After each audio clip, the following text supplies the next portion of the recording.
Yes, ready, start. Mr.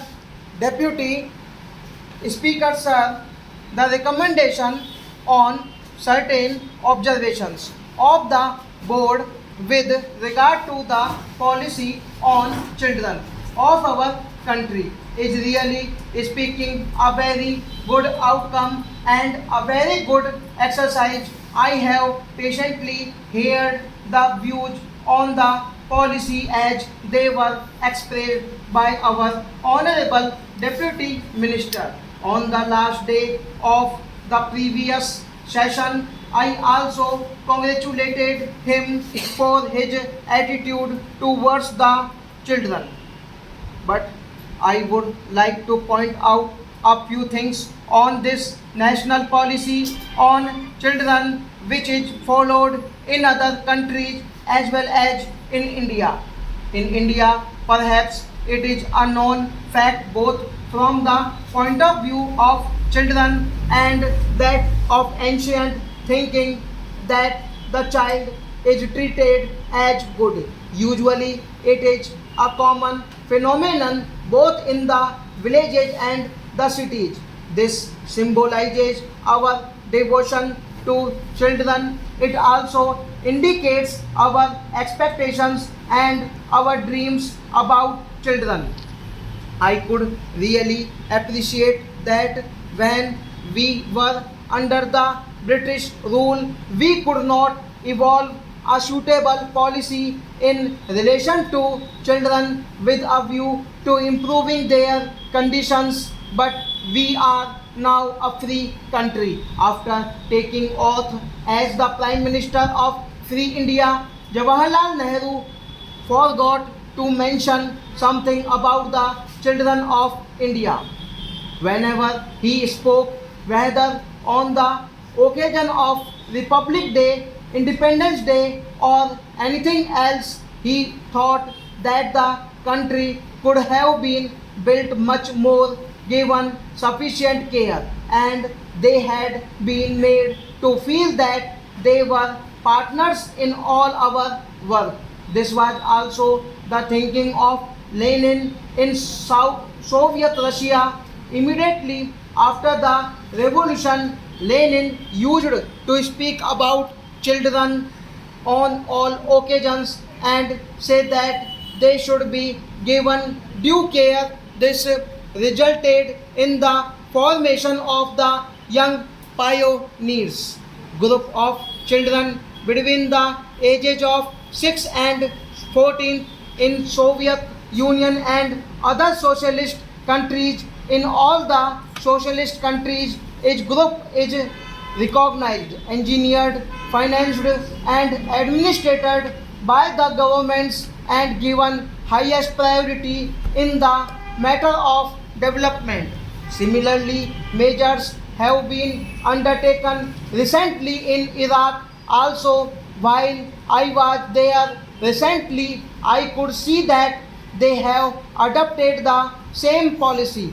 The first priority is given to them by that country. In our country, many organizations do take care of the children.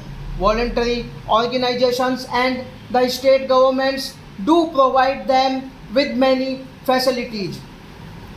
The recommendations are very nice. If we read them, they appear to be much more constructive than even the young pioneer groups programs in the Soviet Union. But in actual practice, nothing has been done because of lack of funds. If everybody receiving a salary and paying income tax, wealth tax, gift tax or vehicle tax is requested to participate in the endeavor to raise resources for children, nobody will object. If the general masses pay 5 paise per individual per year, we can have a very sizable budget and a very constructive and comprehensive policy both at the center and in the states. When a child grows into